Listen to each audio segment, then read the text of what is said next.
So before we show you our new tractor, we want to show you the tractor that we bought when we first bought our Homestead about 2 years ago. What we have here is a 1948 Ford 8N. It's been a great tractor for us.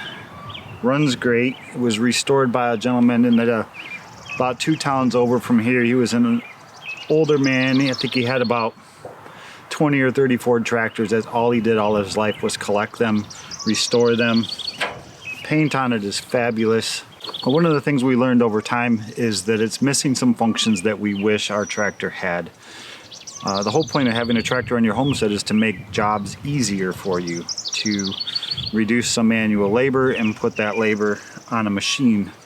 And not having a front end loader on this little Ford has been definitely one of its biggest downfalls.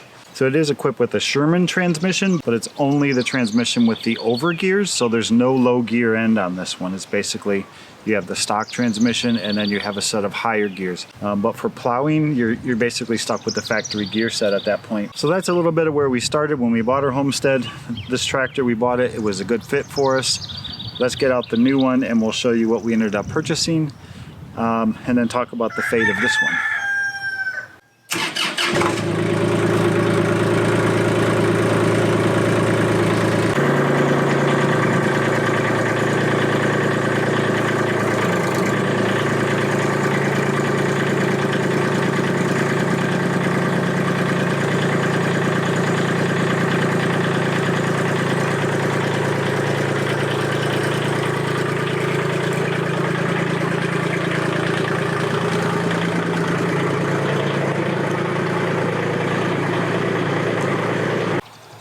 So you caught the before, here's the after.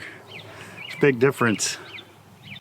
What we decided to go with was a Kubota L2501. It's about a 25 horsepower tractor, right around the same size and capabilities of a Ford 8N that's in top running shape. The big difference here is the modern features, the front end loader, 4-wheel drive, power steering, overrun clutch built right into the transmission.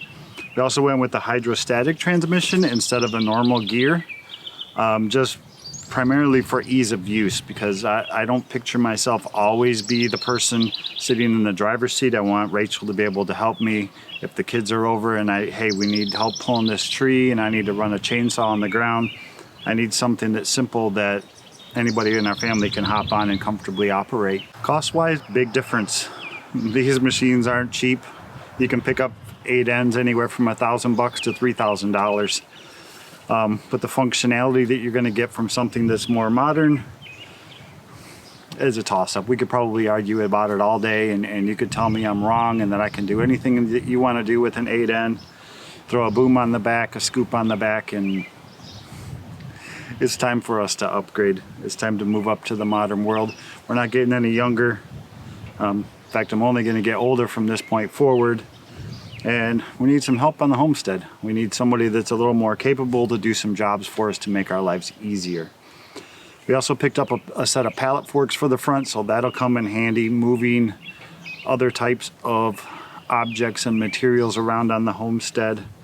I did get my finish mower mounted on the back, but I need a few more different parts. One of the wheels went flat on it. I did pick up I had to get a longer PTO shaft to support the Ford 8N. I was able to get away with the PTO shaft, which is about this long. The new Kubota, it's a good 28, 30 inches long. So I had to pick up a new one of those, but it'll take some time, but slowly we'll adapt. Almost all the implements that we had for our Ford 8N will function perfectly fine on this. Some of them we're going to sell because we don't really have a use for them anymore. So in speaking of what's the fate of our Ford 8N, I'm going to sell it. Part of me doesn't want to, but well, there's multiple reasons, and I don't feel like I have to explain all of them, but the gist of it is space. We don't have a full-fledged barn at this point, so I don't have room to become a tractor collector. 2, if I keep it, how often will I really use it? I want to see it go to a home where whatever they decide to do with it, they're going to enjoy it and actually use it. I did get out yesterday and use the new tractor a little bit. I tested out my finish mower just to make sure it was going to work decent. It does. We moved a couple old 80-pound bales of wet hay from way back by where our bees are and move them up to our blueberry patch with the front end loader. Easy. It's going to take some getting used to though. Every time you have to push in the clutch to start it, and every time I pull off the clutch, I'm expecting it to move, you know, like the old Ford 8M, but with the hydrostatic transmission, that's not the case. So it's going to take some getting used to. It's going to take me a while to get proficient with the front end loader. I know how to use it, but I want to improve my skills so that doing tedious tasks or gentle work goes a little bit more smoothly for me, but that'll come over time. So quick little video today. We just wanted to introduce you to our tractor, tell you what we purchased, kind of why we purchased it. So that's it for this one. We'll see you guys on the next one.